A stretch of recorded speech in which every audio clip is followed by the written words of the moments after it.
Go. Hello, my friends. Hello, my life warriors, wherever you are in the world. Welcome to the Day In, Day Out podcast. Woo! Today on episode 281, I have Mitch Hankins on the podcast.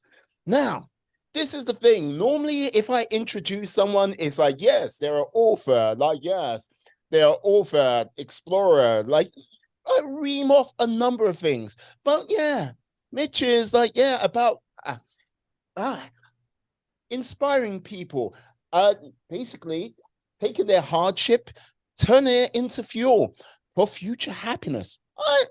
I'm paraphrasing a little, but yeah, he's also, you know what? He's also a blogger. Yeah. How are you, sir? I'm doing great. I think that's the best introduction I've ever had. Can I get the copyrights to that? Uh, Because well, you know what? Like if you want my hype man routines, yeah, I'm available like at very reasonable rates. Yeah, I I just don't got it. do Sundays. Whatever you want, I'll do Uh, it. okay, no worries. There you go. That's a binding contract. Like, yes, next thing, if you see him killing a man, you know the reason why. It's like, there you Oh go. my gosh. Ah, yeah, Mitch, you, sir. Now, you're an interesting cat because, okay, you're in sunny San Diego, like, yeah, having a good time, living your best life in the States, but Yeah. you started out in the Netherlands. But how did you come like from a good lad, good, nice young lad, like in the Netherlands, get into the US Air Force? How does that happen?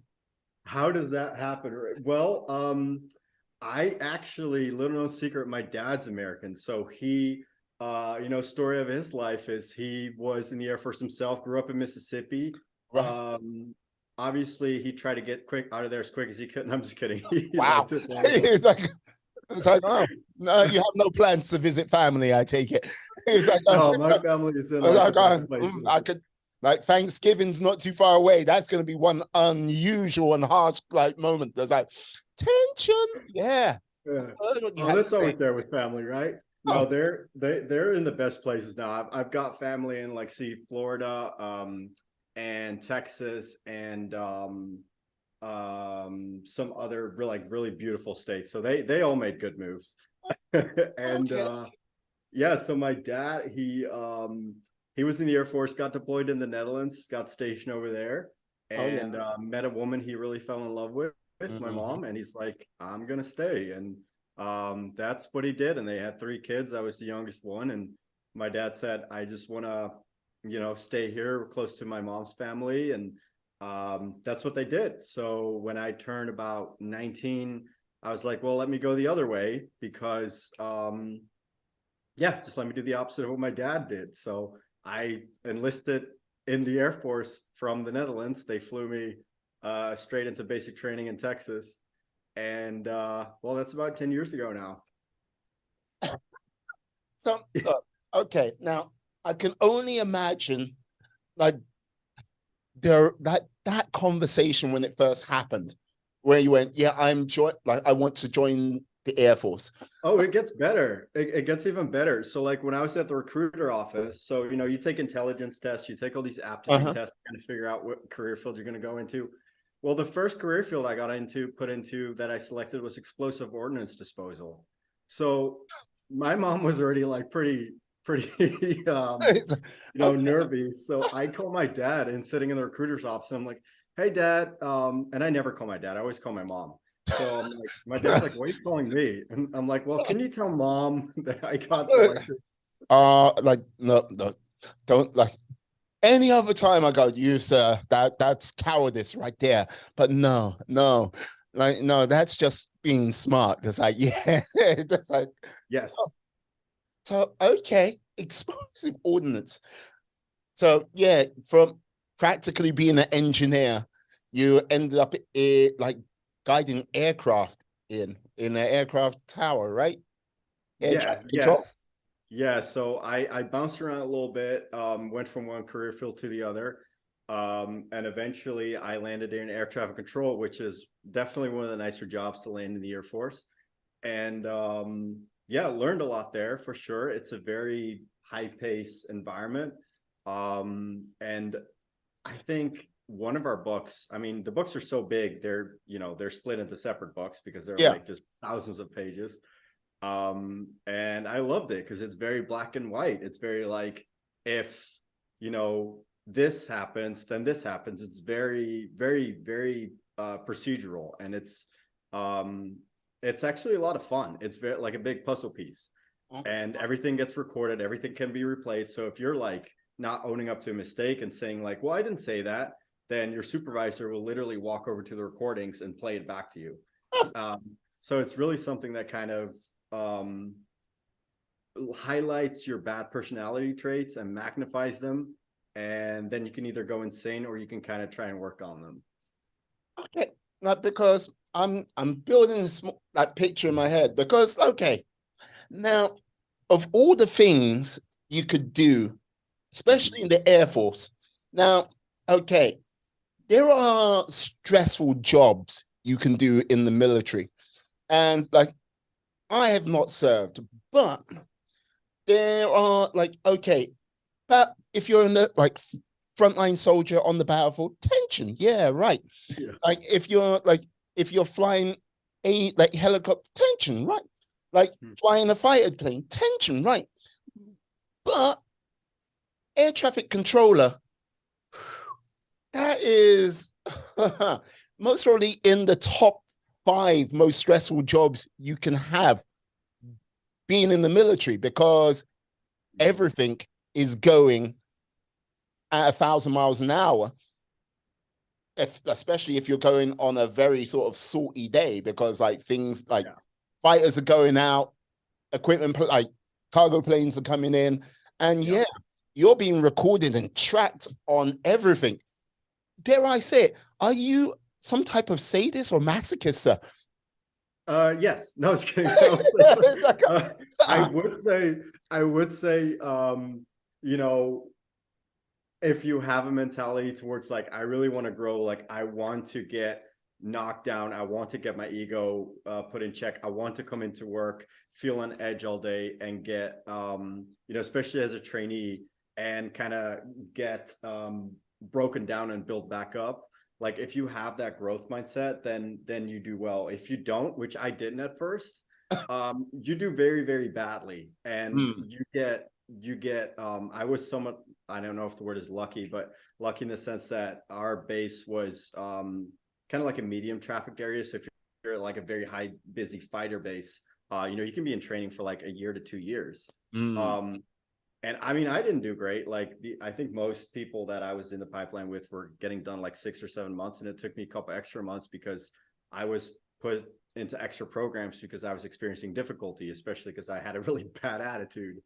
Um, and I had to learn to stop being, I don't know, I guess douchebag is the best word, like really, because you come in there and you have all these people harping on you, and like you said, you have all these things happening, and one of the hardest things for people to do that we're known for not be able to do is multitasking, and that's what air traffic control really is. It's like doing 1,000 things at once and not messing up a single thing or you're getting yelled at.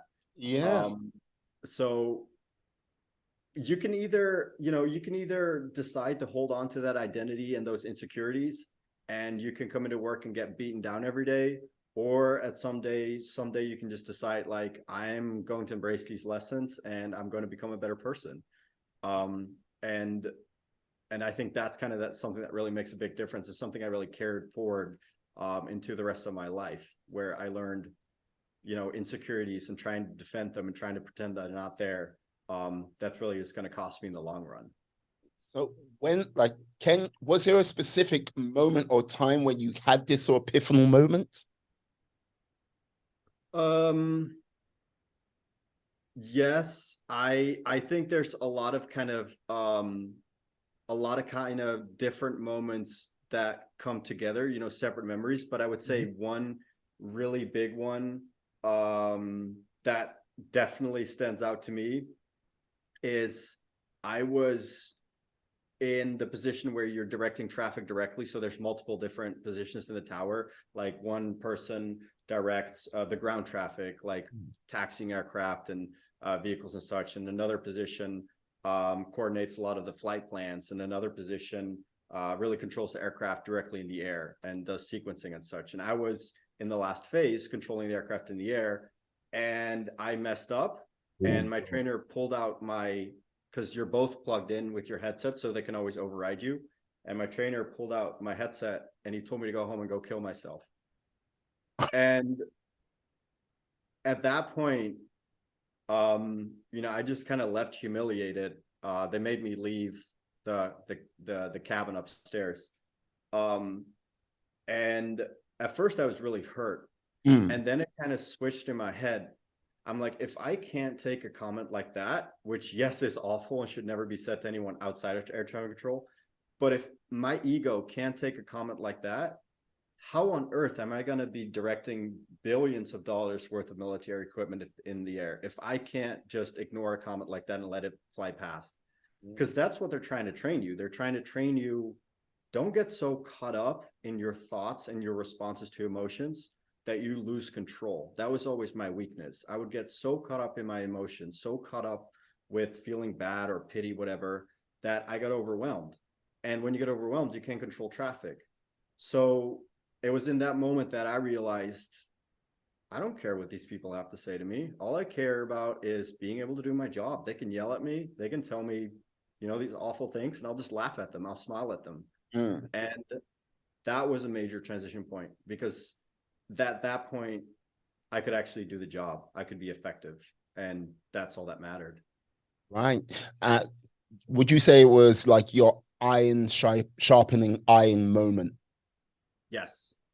Yeah, it really was. Because before then, eventually I became a trainer myself. And every trainer has very different traits. But, even watching people cry, for example, because it was too much for them, I used to see the bad in that. I always used to think, I don't know, I didn't see the benefit of it. And now I really believe in this concept, not just of resilience, right? Because resilience is being able to go through something and bounce back, versus anti-fragility, which is not only being able to go through an experience, but taking that experience and learning from it and becoming better because of it. Like, not necessarily becoming tougher, right?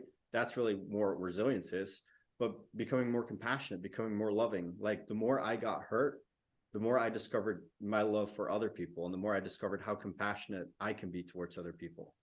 So when I saw other people suffering, before that eye-opening moment, I could only identify with that suffering. Like, my identity was in that suffering. I thought that's awful, or, oh, that's weak or whatever. And after that experience, I thought it's a growth opportunity. It's like they're lucky to be going through that, because it's something they'll carry with them the rest of their lives if they take the lesson to heart. Yeah, no, that's a very valid point, because like, this is the thing. I think many times we think like our emotional state or our mindset should just be one thing.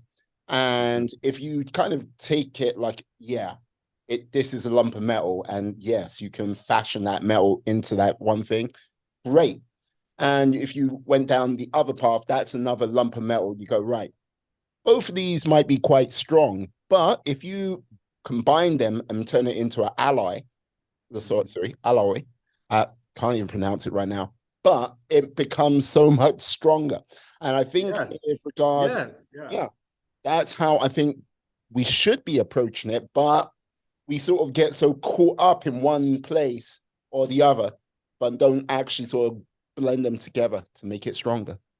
That's such a beautiful point, right? That's such a beautiful point. Like, I've mentioned this a few times, talking to people and such, but one thing that's always stuck with me, Hmm. when I was very, very young, is that whenever I made these binary judgments, about people, or about just judgments towards other people, my mom always used to say, our strength in a society lies in our diversity. And that I have always come back to that, where, like, just like different alloys coming together to combine something stronger. Even dogs, right? It's the crossbreeds that live the longest. It's not the pure, it's always a mix that is strongest. And it's the same with people. Different beliefs, all these different things just really make things, and it comes back to challenging, right? To resilience, anti-fragility. Mm, So, that whole air traffic control thing, it all comes together perfectly because anytime you get challenged, it's really just an opportunity to integrate an opposing view and to become stronger. It's not a threat to identity, it's an invitation to become more than it. mm. Yeah, I think like you like it's a very valid point to become more than it. But I think the like sometimes what people get caught up with, and especially in the sort of I wouldn't say crazy world we live in today, but I would say challenging world we live in today. I think people get so hung up on like one specific either identity trait or one sort of Yeah, bit of mindset that they fail to see the sort of possibilities beyond that, whatever that sort of rhetoric is. And it sort of like hampers them, handicaps them in many a sense and many a way, where they might be just on the cusp of maybe achieving something great or putting something great into the world.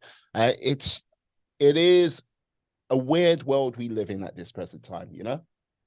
I agree. Yeah, it's so polarized. You can draw back to, Brexit versus non-Brexit, or like, Mm. the US is probably a The really, really good terms, come example. on now.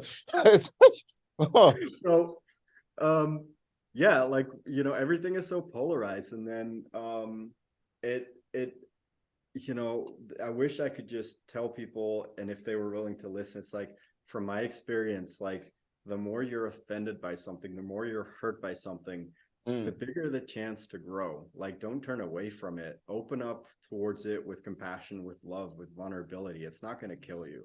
It's gonna. I don't know. What do you think? Right? If you in any instances you get hurt, don't you agree that's just a chance to get to know yourself better, to get to know someone else better?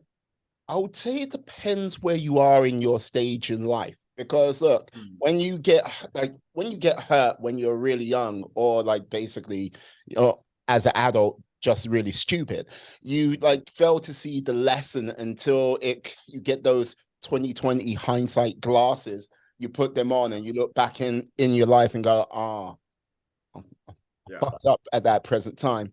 And like, yeah, rather than sort of dealing with the pain I was going through at that moment, or like basically being able to reach out to someone and go, can you help? You just like get in it. Or you're so caught up in that moment because it's so overwhelming at the time, you can't like go, yeah, I need help. And you sometimes need that sort of Yeah. one lesson, two lessons, three lessons, where by the time it starts like settling in, like it could be 100 lessons, and then it's like like hopefully Yes. wisdom actually catches up, and you can actually learn from that and basically heal. Not always, though, Yes. you know. That is a really good addition, because I feel like you've described my life perfectly. There's definitely been beliefs that I formed during my early teenage years and my childhood years Mm, that took me decades to unravel. Like, things that caused me so much pain to the point where I've now built my identity around that, where, I felt extremely lonely and isolated. I thought nobody in the world could understand me. And especially with the experiences I have been through, I thought there's nobody in this world that can possibly understand it, while at the same time also pretending to or very much minimizing it. And this caused me to, well, again, enlist in the Air Force and move to the other side of the planet. And then in the Air Force, I moved to multiple different states. Even after the Air Force, since then, I've, in totality, I've lived in 7 states. I've lived in dozens of cities. And it's only recently, really the past few years, that I've actually started forming a community. Before then, I didn't have close friends. I didn't have any kind of close community. It was always just me, myself, and I against the world. mm. And that was because of what you just mentioned, because I had very different beliefs during childhood, and it wasn't in the right phase of life for me to be challenged at that time. I have to ask, what was one of these beliefs you had in childhood? What sort of drove you to, dare I say it, run? Run is a very good word. My belief, which I still struggle with most days, I don't think that just goes away, but the belief very much was, I am undesirable, I'm not wanted. that's a very strong belief I had. So typically people interact with me, or they talk to me, they think I'm a very, not to say extroverted, but someone with confidence, someone that wouldn't have these feelings. But for me, it's been, social settings in the past were extremely challenging, like especially being out, for bars, or for example, these things like, I would get really bad social anxiety. I did a lot of self-medication when I was younger. As a teenager, that was with alcohol. Later in my 20s, after the Air Force, it was with weed. So um, it's those were all distractions, kind of, and it wasn't until I really started attacking that belief, when I really started blogging, because I said, well, I don't think I'm the only one with this belief. I think there's a lot of us that have subconsciously certain beliefs, and especially, they're not comfortable things to talk about in our society, especially for men. Mm. That's why I never talked about it anyway, because I'm like, they're just going to think I'm a wuss. Like, I'm not going to talk about that. People are going to like me even less. So I didn't. And I stuffed it away for a long time. So part of my message is really challenging those beliefs, because if you actually talk to people about it, they might have a completely different opinion. Mm. Like, this is a thing. They might have a different opinion to where you're at, but it's also, if in that power of that conversation, it might be the very thing what might lead you to that sort of realm of clarity. And I think Yes. with a lot of like guys today, it's how can I put it? The sort of the realm of sort of identity of what guys should be and how they should be in this world. It Yeah. is, I would say, a little bit of a confusing time. Like, yeah, it's either, yeah, macho man, like that stoic, or yeah, like, yeah, you get Exactly. yeah, you get people like, Exactly. you need to be in touch with your emotions and stuff like this. And but if you start like weeping and like, no, you get punished for it, you know? 100%. That people aren't going to listen. So it's very, um, I mean, it's very much about, I think, the delivery of things Mm, and integrating all these different things. Like you just mentioned stoicism. Well, I have a bust right there of Marcus Aurelius. He's not quite in the frame, but he's one of the biggest stoic philosophers. mm, um, and we have this interpretation even of stoicism, that it's supposed to be like very unemotional and tight-lipped. And that's even how it's defined in the dictionary, right? If you look it up. But if you really go back to the roots of it, that's not what stoicism was. Like, stoicism was about concepts like sympatheia, which sympatheia means the interconnectedness of the universe, how we're all made of the same material. And concepts like logos, the reasoning of the human mind, they're not they were never about owning or disowning emotions. They were about bringing everything together into an integrated whole. And what you just said about, like, being an alpha man and these things that a lot of people kind of tout, it's really just taking one aspect of all these different things that should be integrated into a single person and putting an extreme emphasis on this. And it's like, anything out of balance is going to screw you over in the long run. Like, we all need to embrace our feminine and masculine energy. But the challenge is really, like, how do you tell people that? Like, if I go up to a guy and I'm like, hey, you need to be more feminine, like, how are they going to take that? Like yeah. how would you take that if I told you, like, oh, I love how feminine you are? Like, it's not. One, I'll be like, well, why, thank you. You're very kind. Like, but this is the thing. When what I would simply say is, I think it's a case of now.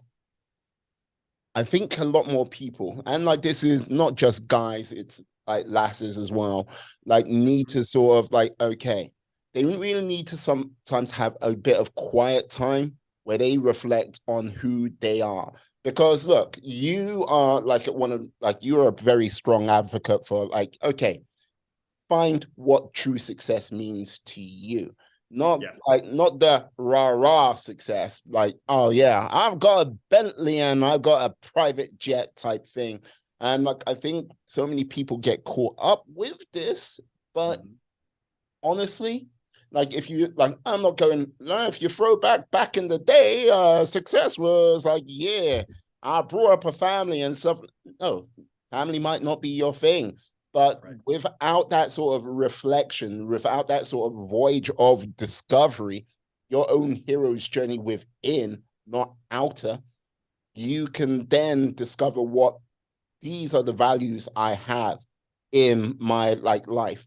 And yeah, it might be like, yes, I must like be that guy running through the door, or like, you know, or be that caring, nurturing person. It can manifest in many different ways. It's just a case of you need to like people need to do that sort of hero's journey within. Yeah, I couldn't agree more. I think that's really beautifully said. You know, it's I as much as I believe that our strength as a species lies in unity, Mm. I and yeah, and embracing each other and working together.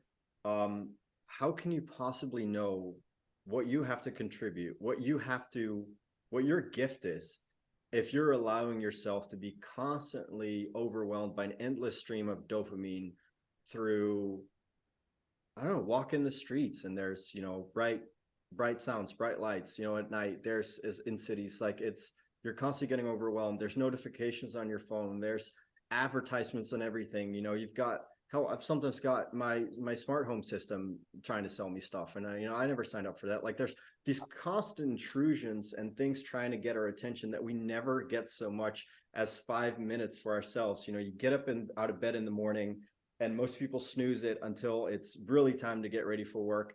It's time to prep the kids and get in the car, and people don't have the time to really sit with their own thoughts. Mm-hmm. And when we do that, I've witnessed that people will find a distraction because we've become uncomfortable with sitting with our own thoughts, because our society has taught us that being alone will give us, you know, that gives us some kind of FOMO, the fear of missing out. Like, oh, I'm sitting at home alone. Like, what's wrong with me? Like, I should be trying to find a partner, or I should be, you know, doing things with friends, or like, what's wrong with me? Like, we're not giving ourselves the space to get to know ourselves. Mm. And because of that, we have no idea what we have to contribute to the world.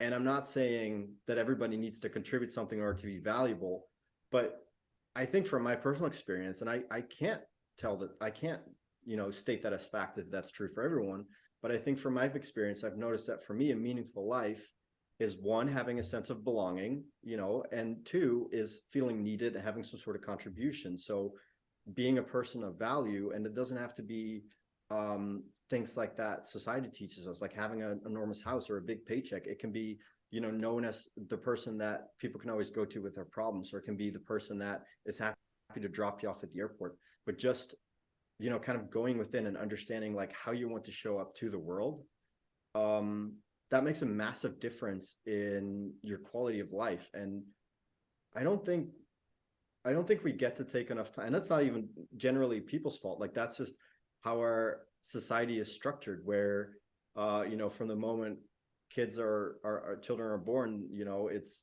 school, and then it's a job, and you're not given a whole lot of time or instructions or given a life's manual. And we're all kind of just left to our own devices to figure that out. And you can't really blame anyone for not taking that time, but you know, doing habits such as journaling or reading certain books, or surrounding yourself with people that really inspire you, or going on retreats, or having certain meetups with people, just kind of things that pull you outside of your comfort zone, wherever your curiosity guides you. um, that is a totally different life than just going through the motions. um, I don't know how, if you would agree with that, but that's kind of from my experience. Oh, like you know what? You raised some very like very important points, like comfort zone, like yeah, basically journaling, everything like that. Like basically trying to get that sort of realm of discovery. But like this is the thing. Now, this I don't like you have like had a career where whew, okay, yeah. Uh you've worked like after the Air Force, it was like, yeah, software engineering, everything like this. Let's just say, okay, depending what stage you are in the sort of a project, it can be very, very long hours and very challenging, especially if something breaks. Like, Yes. how did you manage to sort of find the bandwidth to sort of be able to fit stuff like this in? Because that's what a lot of people like, I don't have the time. I can't Yeah. fit it in. Like, the world is just screaming at me in some regards, you know? I love that question because I get asked that a lot. People are like, well, I mean, this is all, that's all fine and dandy. And what you're saying, it's nobody disputes it, but it's always like, how do I find the time? Mm. Well, it's like, it's similar to making your bed. If you don't make your bed and you go about your day and you walk into your bedroom and you look at your bed and see clothes on it and you see it being a mess, you're not going to feel good about yourself. You're going to feel lazy. If you make your bed in the morning and you do that every single morning, and every time you walk back in the bedroom and you see these tight sheets and it looks neat, like it was just made, you're going to think, I'm in charge of this. I'm in charge of this day. There was I forget the speech, but there was a speech done on this by a Navy SEAL. Oh, I know the one you're talking about. Yeah, Yeah. basically And it was graduation. Yeah. yes, the graduation speech. Yeah. And I actually have his book over here somewhere too. And it's so true. So my answer is make the time in the morning.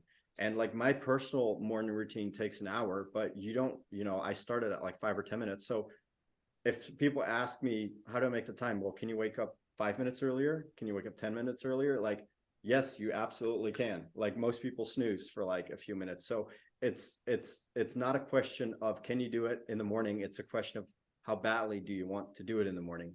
Mm. And the really I always say like start really small because that way you get to discover if it's something you like. Like you don't have to go all out and say like, oh, I'm gonna wake up an hour early, I'm gonna run 10 miles and I'm gonna have a healthy breakfast. Like, no, start small. Like see if it's something you like and build up really, really slowly. So wake up 5 minutes early and take that time for yourself. Don't look at your phone, like just completely ignore it. Don't let control or don't let technology or social media control you because that's what it's doing. If you grab your phone the first thing in the morning, you are being controlled. And don't give them that control. Like don't even look at your phone. Just take the first 5 minutes to yourself, journal or do yoga or read some inspirational book, like do something that makes you feel like you're in charge of your day. Personally, I take an ice bath and then I You sick yeah, man.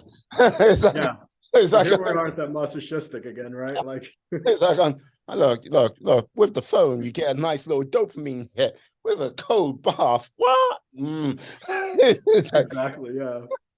Um, I mean, it's a way to put your body in a stress response and learn to manage it, right? To breathe through it. And you're essentially like putting yourself in a mini trauma, and then you're building the neural pathways, you're building the brain capacity to breathe your way through it. And that, I mean, I can't even tell you how powerful that effect is. It's like 10 cups of coffee, but without any of the jitteriness. It's extremely potent. And it has all sorts of other benefits too. So for me, that's how I start my morning, and then I'll journal, then I meditate, and then I read a couple of pages from a book that I think is inspiring. Like for example, that book that I just mentioned, How to Make Your Bed, from the graduation speech. yes. And when you start your day like that, it's completely different versus when you start your day like after hitting the snooze button. It's like how you feel after eating a fast food sugary meal versus how you feel after eating a healthy, vegetable, nutrient filled meal. Like you feel so much better about yourself. And instead of surrendering control of the day to an employer or to social media or technology, you really feel like you started the day in your own terms. And so if you ask me, how do people make time for it? Well, take like 5 minutes in the morning. If you can't take five, take 1 minute. Like even 30 seconds of meditation is better than zero. You just slowly build up each and every day. Like day one, you wake up 5 minutes early. Day two, you wake up 10 minutes early, or even every week you build up a little slowly. It's just important to just try and see how you feel. No, I agree. No, I totally agree. Because like this is the thing. I'm a strong believer in, yeah, if you can like basically do 2% better than you did Yeah. yesterday, Yeah. you like, oh, okay. And it's not going to be some type of linear path where you go on this incredible rise. Like, yeah, it's 2%. Yeah, drop, go up one, go up five. But working on that 2% every day helps like make that small change. It's like if you ask someone to build a house, like, come on now. Like, you don't just like, I've got a house and just plonk it Yeah. down. You got to Yeah. do it brick by brick, wood panel by wood panel. Like, it's it takes so much time, it takes so much effort, and each stage is vitally important. But I think so many people just want the sort of instant fix rather than having like rather than building a cathedral in life. They rather will just like, okay, I've got a motorhome. And look, there is Yeah. nothing wrong with a motorhome if that's what you want from life. But if you want that little bit more, it's going to take that little bit more effort. And yeah, starting your day a little bit earlier, like, yeah, maybe watching like a little less TV, maybe like, yeah, like sort of not distracting yourself by your phone. All of these things, it compounds, like time compounds whatever you do. And when you put it in the realm of the universal constant consistency, like whatever you do, like if you do consistent bad things, like your bad things will come to you. If you do Yes. consistent good things, because some good things come to you. Yeah, Absolutely. and I've said this before, randomly, yeah, if you're doing good, bad, like a bad thing might happen, but that's life. If you do like bad, a good thing might happen, but that's life. Yes. Yes. It's just what people need to like keep working on. And yeah. Mm, Yeah. yeah. That's beautifully said. I think the value of a person doesn't lie in their success. The value of a person lies in their effort. And if you are okay with watching a little bit less TV, Mm, playing a little bit less on social media, because it's like an average of 2, 3 hours a day. Like that's the average for people. If you just take like 5 or 10 of those minutes and you slowly start building up over time, it's like you said, compound is like, I encourage people, look up examples of compounding interest. Go to like the online compounding calculators, put like a starting balance in and add like a percentage of how much compounds. You will be mind blown. Like mm, $10 can turn into millions of dollars given a few decades. Like it's insane how much compounding interest works, to the point where even ancient philosophers, but people like Warren Buffett call compounding interest their greatest weapon. It mm. is, and it's the same with habits. It's the exact same thing, except money is just, easier to put a number on, but it's the exact same thing with habits. So I think you made an excellent point. Like it will compound. You just have to put in the effort. Yeah. I am like, this brings me to the next point, which I'm curious about. Like, Mm-hmm. with regards to, like, you mentioned Warren Buffett investments come to mind, but like Mm-hmm. with regards to self-investment, because we invest time in everything else, Right. but self-investment, what would you say was one of the sort of main things you started to self-invest in first of all to bring the change, or compared to what you invest in today? Books. Books. I remember one night sitting on the cliffs here by the beach. Mm, And it was dark out, and you could see the waves through like the mist. It was just a beautiful reading spot. I was feeling very, I would say, emotionally challenged at the time. Like I was just kind of not in a good space. I didn't know why. I just didn't feel great that day. It happens. And I was reading this book by Marcus Aurelius, actually, the Stoic emperor. yes. And that's when I realized, Meditations is called. And that's when I realized I'm having a conversation with someone that died over 2,000 years ago. And books is essentially, there's incredibly smart people, right? It's a way for them to say, how do I pass on my knowledge to Mm, the next generation? And obviously there's many different ways to learn. Like a lot of the self investments I made have been retreats or courses on websites like Udemy and Coursera, or other courses where people taught me things. And I continue to pay for those things to this day. But books are so accessible, like, and cheap. Like, they're the best way to get started. If you don't like reading, podcasts, exact same thing as books. Like, there's no difference except they're spoken words. Um, if you don't just want the audio, you can go on YouTube or other video sharing websites. Like, anything you want to learn about. The idea is just, I think, that don't reinvent the wheel. Look at someone who's already done what you want to accomplish, and then just kind of see what they did to get there. And, you know, that's kind of like a little shortcut you can take. And that's reading books, podcasts, all these different things. For me, it was really consuming that knowledge and applying it in my own life. My. So what is your least favorite book? Oh, I like that. I never get asked that. I would say Rhinoceros Success. And the reason it comes so easily to me is because I'll get fired up now. Like, this is, I hope I don't offend anyone, but oh my God, like, I wish I still had it. I think I burned it. I mean, I was gonna, I was book offended in so much is that no, it can't exist. This copy like, can't exist. yes, I'm like, no. No, it was like, it talked like this, like be the rhino, charge the world. Yeah, it was just really, I was like, wait, really? Like, but the thing is, if that works for people, I'm only kidding. I didn't burn it, but I did toss it. But like, if that works for other people, that's fine. So I'm not saying it was a bad book. Like, it totally could fit some sort of demographic. Whereas, you know, if somebody read my blogs, they would probably laugh and be like, this is useless. So you know, everybody has like a different audience, but I would say it was my least favorite book just because it was all fluff and it didn't actually have any content. It was literally just amping you up to do like what? It didn't set any goals. It didn't have yeah, be the rhinoceros and just like charge it. I'm like, what? Like how do you win the day? Just go out there and win it. Okay. Yes. Yeah, like stampede over people and all these different things. And it's like, okay, cool. Like, not my thing. The name of this book again? I just want to hear you say it. I think it's called Rhinoceros Success. Yeah, it's, check it out. It's funny. It's pretty funny. All I've got to say is there's someone in Wall Street right now who's based their whole life upon that book. So yeah, it was like just like seeing him walk into office. So I am the rhino.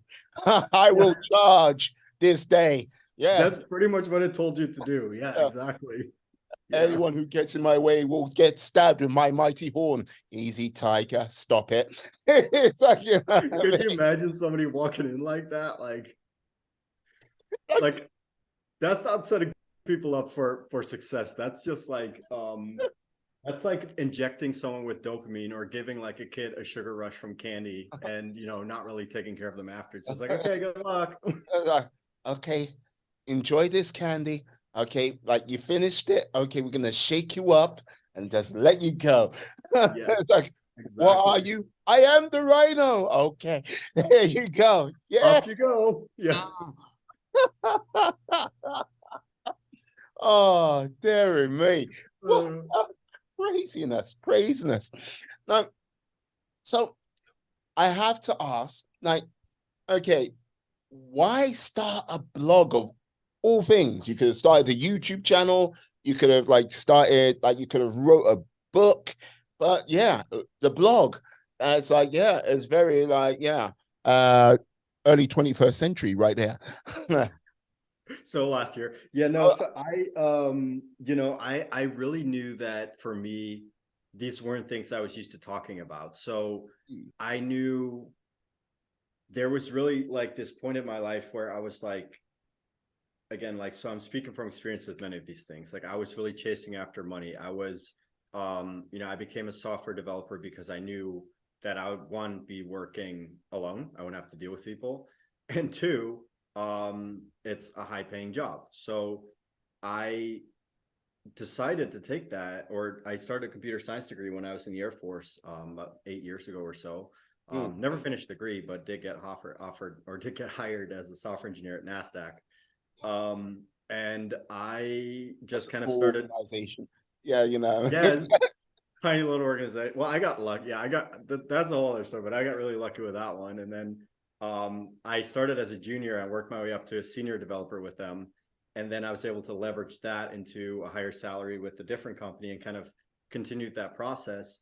And I had this whole idea in my mind of, I mean, it's not like I wanted to keep all the money. Like I had elaborate ideas like donating and things like this, Mhm. but I thought financial freedom would give me like this piece that was missing. So as I kind of kept investing and saw my net worth grow, I was just kind of like, well, I'm just feeling worse. Like I don't feel any better. So like what's going on? Um, and then I kind of realized like, well, life's about more than money. It's about, I was living very isolated, very, what does Mitch want? What does Mitch need? And Mm. at that time, that's all I was able to balance. Like that's all I had the mental bandwidth for. So the reason I started the blog is really because I started asking myself, well, what is the thing I'm most terrified of doing? Which for me was opening up about my struggles. And what's, because that's for me is, that would mean that it's the biggest area of self growth and what will give me the most value. And I've discovered really inspiring people to challenge the status quo, to reflect on themselves and kind of say, piss off society. I'm going to do what I want. That really gives me that rush, like that energetic feeling of happiness. So that's what I want to do with the blog. And for me, writing was a lot easier because I could research. Like I could look at scientific papers, I could read books and compile things. And I do make videos based off of that and put that on YouTube. But the main source for me is writing, just because that's kind of how my brain works. It's easier for me to get the knowledge organized that way. Yeah, because it felt well, from what I've seen, it's you really sort of kicked off on this year. Uh, I could be Yes. wrong. Yeah. Yeah, it's been planning a lot longer, but yeah, I didn't start until earlier this year. I see. And like this is the thing, like this is a very different endeavor from everything you've done before. Because okay, look, how can I put it? Everything's been high paced and like stressed and like, yeah, must go, go, go, go, go. Yeah. How do you balance that now where, okay, it's completely the other way? How do you stay focused? How do you keep that sort of discipline? You know? I love that. Yeah, that's something I honestly have struggled with a lot because I was just perpetually overworked, perpetually burnt out, like to the point where in the evenings I tended to have such a bad headache that either I would just smoke weed or cancel plans with friends because I just, I was like hustling all day. I Mm. just, I want to distract myself from the emptiness I was feeling, right? So how do I learn about balance? Well, honestly, embracing the inner child. It sounds foolish, it sounds silly, but we grow up and we get taught responsibility and paying the bills and having a certain image, and we all forget about just having fun, like just the simple joy in life. So how do I balance it? Well, if I feel a little bit overloaded with work, I'll take my dogs out to the park and I'll just lay in the grass for like an hour, read a little bit, just simple things like that. Or I'll go, that's why I love San Diego so much, because I can go to the water and go surf, or I can just, at night, I love going in the water at night because it's so dark and you stay kind of close to the shore, but just floating in the water, and it's just such a reset. Just these basic things that for me, a common theme is nature. For other people, it might be more indoor activities. Um, but how I really balance it is by asking myself, what does my body need in this moment? Like, does it need food? Does it need rest? Does it need sunshine? Does it need water? Um, Really taking the time to ask my body and my mind what it needs, rather than being really concerned with what other people are expecting of me. Uh-uh. It sounds very freeing. It Yeah. sounds very relaxing. But like this is the thing. There must be days where it's like, okay, I need to get started. I need to like Yeah. get something done. So sort of like, Well, yeah. Yeah, absolutely. You know, I think I don't have as much of a problem personally getting started. The only problem I've noticed, if you force yourself to get started when you're, for example, writing, right? Like a lot of creative work, it's just really hard to get started if you can't really force that. Like that has to come to you. So my approach is more so rest until I feel ready to do something. It used to be the other way around, where I forced myself to keep working, and then it took 8 hours to do what I do in 1 hour now, because I just wait until I have an idea of what I want to work on, and it kind of starts taking some shape, and then I actually start implementing it. But I also keep myself accountable. You know, that's another part of it. Like, I think the extreme where I've been of always hustling and pushing yourself and having a million different habits, a million different expectations is going to wear you out. The other side of, you know, sitting in a yoga pose all day or in a meditation pose all day, waiting for instructions from the universe is not going to really show up and materialize any success in life either. Like, you have to find kind of this midpoint, I think. So, the way I do that is by every Sunday, I look at my week and I say, this is when I get done on Mondays. This is when I get done on Tuesdays. And I just kind of set my targets and I keep myself accountable to them. And um, one really big thing that helps is sharing it with people, because public accountability tends to work really well for people. And another thing that works really well is habit tracking. So like I have about 6 to 10 habits or so that I track every day, like my morning ritual, my meditation, taking my dogs on a walk, um, helping out a friend, these sorts of things. Like I track every day, and you kind of get like an insight on an accountability aspect of what you're doing.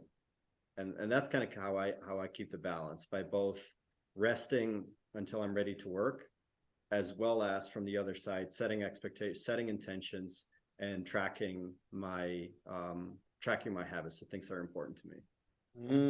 No, I like that. I like that a lot because like this is the thing. I would say with regards to much of life, I would say there are people, and I'll class myself in this sort of realm, people which are in that sort of survival mode.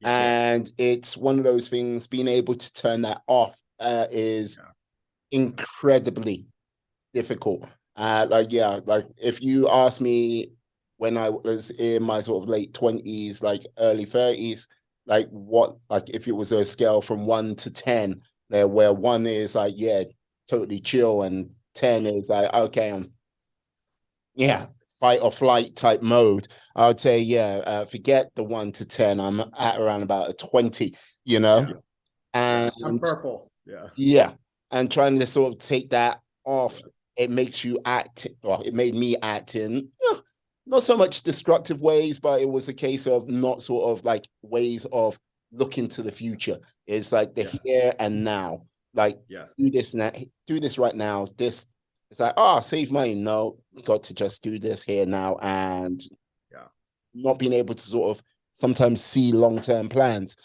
Like, yeah. would you say you have that sort of same trait at times? And if you do, if you did, what level between 1 to 10 would you say you're at? Wow, you're looking straight into my soul here. Like, I would say a million. I think that's why I am so resistant against letting people take control of my time or letting people dictate the terms in which I live life now, because I was, especially because of the traumatic experiences I went through as a child in my teenage years, I mm, was stuck in that flight or fight response. Like for me, it wasn't like some days I had that. I lived like that every single day of my life. Like I relied on adrenaline just to feel something. Like I did all sorts of stupid shit. I've had multiple near death experiences just because I was so stuck in that flight or fight response and not being able to have a bandwidth for anything else. So I know exactly what you mean. And that's why I feel it's so important to get out of that. And the way to do that is to check in with your body and be like, um, what does my body need? Why do I feel this way? It can be emotional things, right? In the case of trauma, usually it's unresolved thought patterns or beliefs, but it can also be not eating the right way, or not exercising the right way, or not sleeping the right way. It's really getting curious about what your body is feeling and your mind are doing, and trying to find a solution for that, as well as absolutely like having some sort of hope for the future. So when I say, you touch on something really interesting by saying like being so stuck in how you're feeling now that you're not thinking about the future. um and having a hope for the future is really important. So when I was talking about setting intentions and things like that, those are based on like a 1 year or a 3 year vision. So I think a really important thing to do is think about like, how do I want to live 3 years from now? Like, how do I want to show up to my family, or do I want to have a family by then? Like, what kind of people do I want to have around me? Like, what is my work situation going to be like? What is my personal life going to be like? What's my body going to look like? And having kind of an exciting plan for the future, something that gives you hope, as well as being able to check in with what do my mind and body need at this specific instant, I think is a really good way to get out of that stress response. Indeed, indeed. So, like, this is the thing. So, with what you said, and like, you know what I mean, I love it and all, but what, like, what does the future look like to you now compared to what you used to think the future looked like to you back then when you were in the hustle and grind?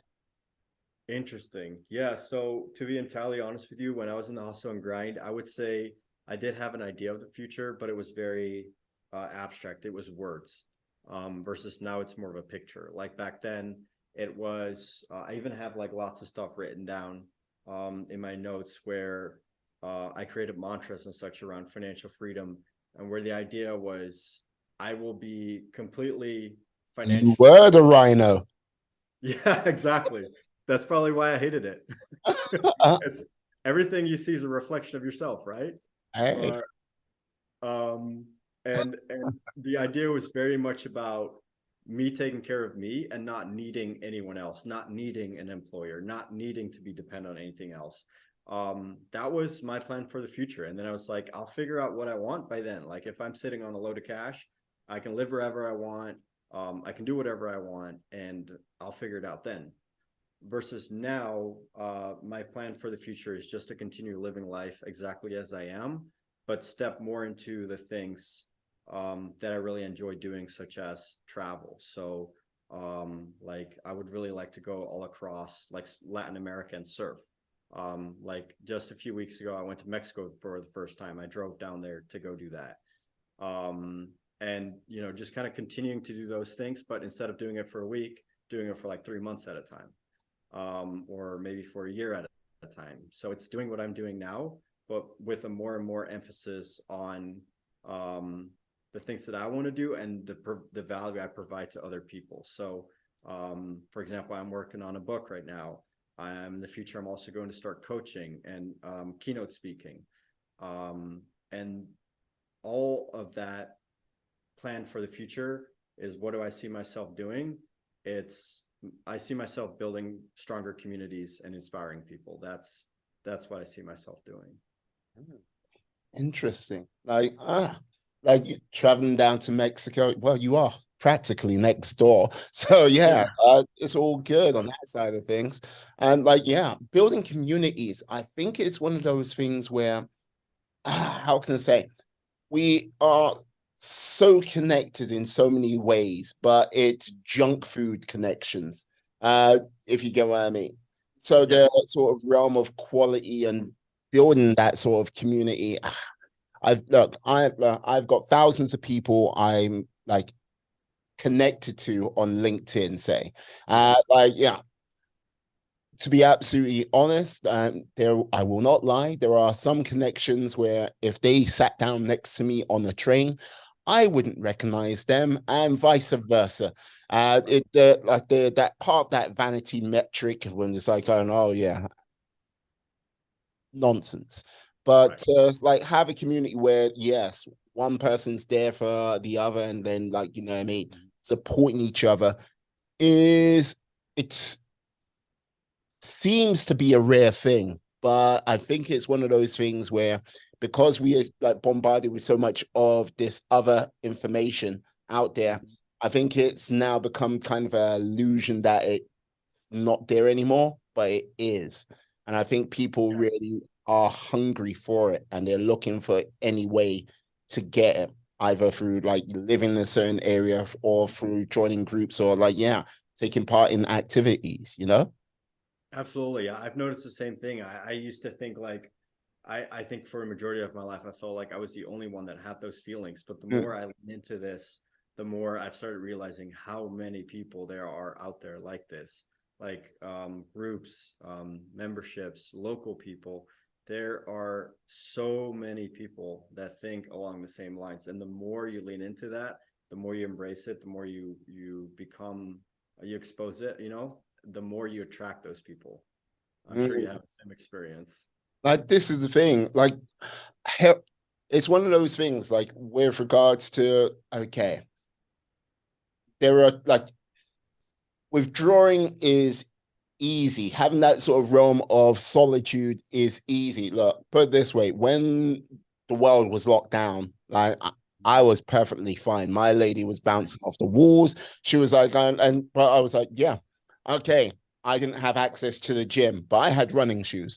Right. I would run, like do my thing, come back, fine. Like, yes, I was on a like the government furlough scheme over here. So it was like, and look, I didn't need to worry about cash. And it was just so I was I like if I wasn't with my lady and I was doing that by my I think I would have been perfectly fine. Mentally, it's like mentally fine. Right. But I would have been I would have atrophied as a person when Yeah. it comes to actually knowing myself, like with Yeah. regards to the world and society.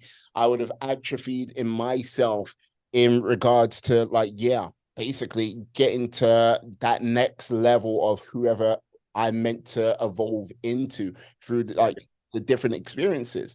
It's Yeah. just I think that's much of the things where I think many of us sort of forget that. And look, I think it's very much easier for guys to do this. Look, when it comes to like ladies, it's that part of I don't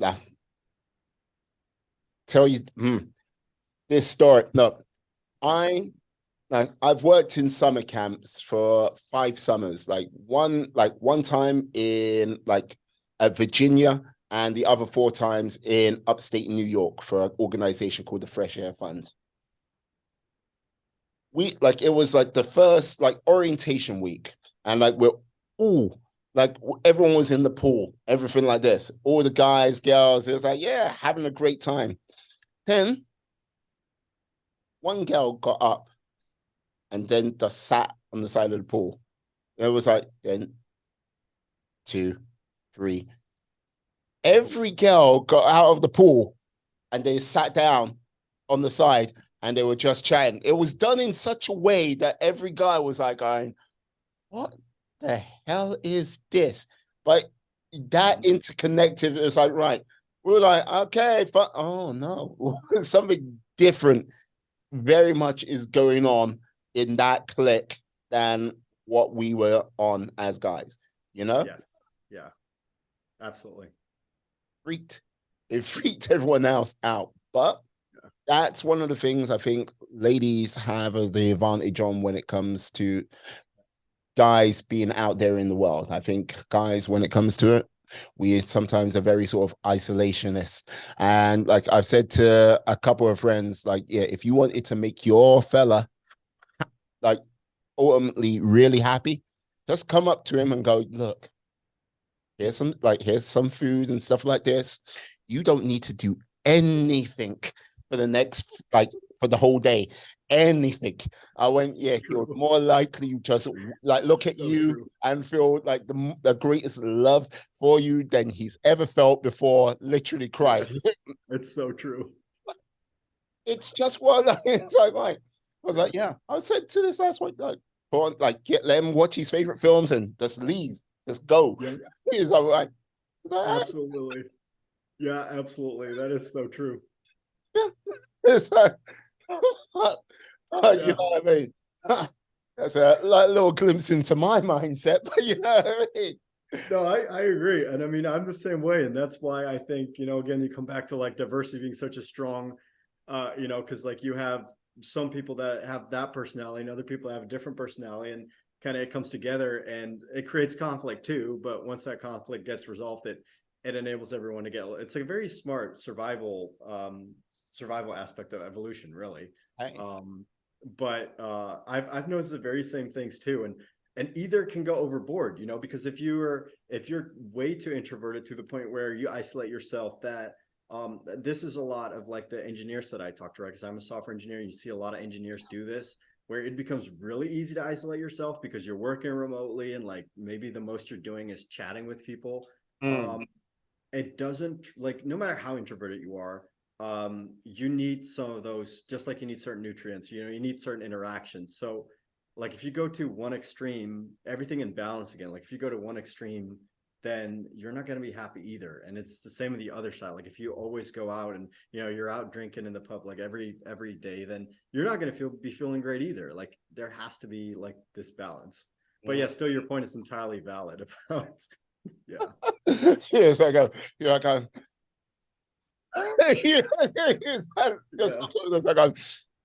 Oh, My one favorite day. days, like my favorite days are still like when it comes to like self-care days, where I just get like a bunch of, I don't know, food, like I don't know, all these different like pizzas or bread, whatever. I just get everything I can, and all I do is like cheeses. All I do is stay at home and just like read books or maybe watch some TV. I love sci-fi, and just stuff my face with food all day long. And I'm just like, everyone leave me alone. Even if my dogs come up to me, I'm like, go outside, leave me alone. And it's just like those days where you're just kind of like, I don't know, I still get those days and they're amazing. I hear you. I hear you. I have wait. You mentioned sci-fi. What Uh-huh. is the best sci-fi TV series there is? This is going to Oh, be. oh God, you're gonna hang up, or you might hang up on me after this one, but I do happen to think it's, well, okay, it's kind of a tie between Star Trek and The Expanse for me. Like this is the thing. Now, The Expanse, in my opinion, Uh-huh.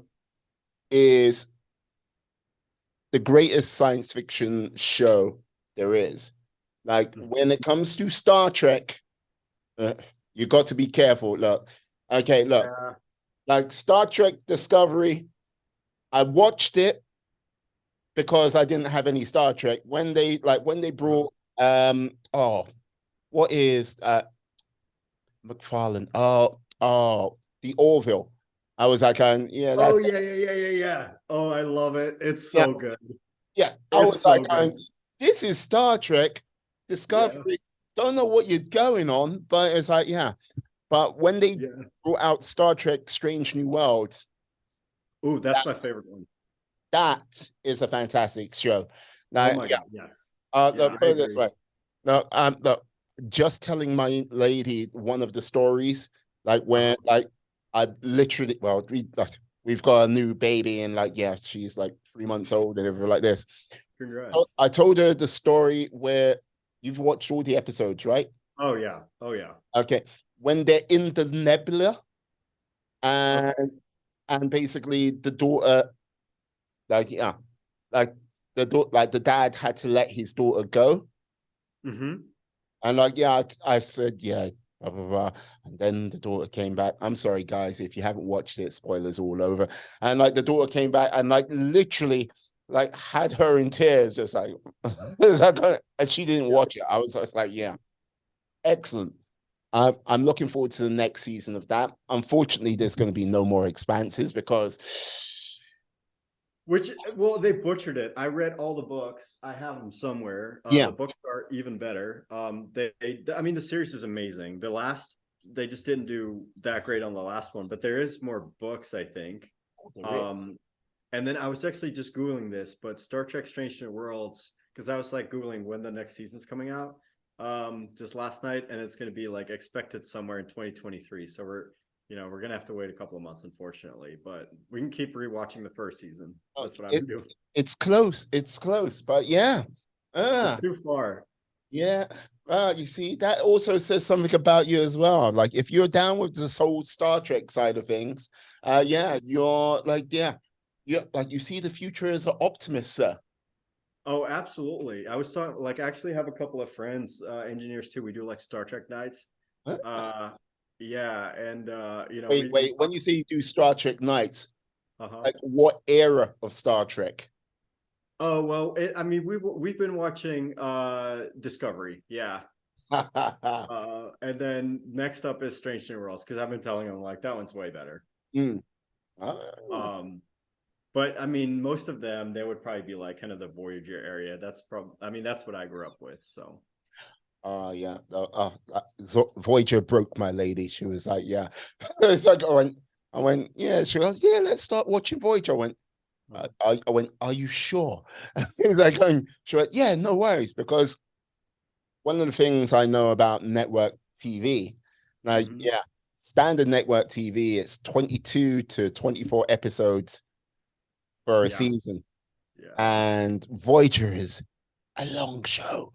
It's like, and like there's certain times where it's like going, wow, this like there's certain section like before 7 of 9 like showed up. It was getting a little bit like you're kind of like losing it there. Yeah, I agree. Uh, I agree. Like I used to love it, but now I watch it, I'm like, okay, like I can't watch the whole episode. mm, I need it a little faster. There's yeah. still like a couple of favorite episodes, like obviously the season 7 last episode. I think it's Endgame. Okay. Uh, Yes. that one's really good when they bring Voyager home. Or Scorpion is really good when they work together with the Borg. Yes. Um, but most of them, it's just yeah, it's kind of like okay, this is carrying on a little bit long. I hear you. I hear you. Yeah. I could wax lyrical about like sci-fi with you for quite some time, but I'm not going to do that because our time is like yes, almost at an end, and yes, I might be keeping up a small child. So, so yeah, yeah. Before you see the door, sort of like and like a pair of hands come around my left. You're in trouble. Okay, okay. Got to end the podcast hitting those. I was like, Oh my oh, god. my family, I love them. It's like yeah. No, No, don't die. We need to talk about Star Trek more. There's like it's like, 5 people I can talk to about Star Trek. I want to live. Oh, Oh my gosh. okay. Now, well, what like last question, final question of this wonderful time together. Now, what would be something you really were grateful for over the last, say, year or so? My friends. Um, they made me realize that nothing is worth doing without other people. No accomplishment, no achievement is worth anything. Everything is relative to the people you care about. Perfect. You know what? Gonna end it there on the high point of gratitude for your friends, giving you that worth and like self-worth and belief. It's good. It's good. Yeah, Uh, absolutely. Mitch, how can people find you out there on these big wide internets, the World Wide Web? The World Wide Web. Well, they can go to www. No, just kidding. They can go to either thedebuglife.com is where I post my blogs at. I'm also pretty active on Instagram where I like kind of just share the crazy stuff my dogs do. They're husky, so they're pretty batshit insane. And like my morning routine and other habits that I do, I kind of keep all that updated there and the things I write about. And that's my handle there. It's just the debug life. Debugging as in like removing the bugs from software. So yeah.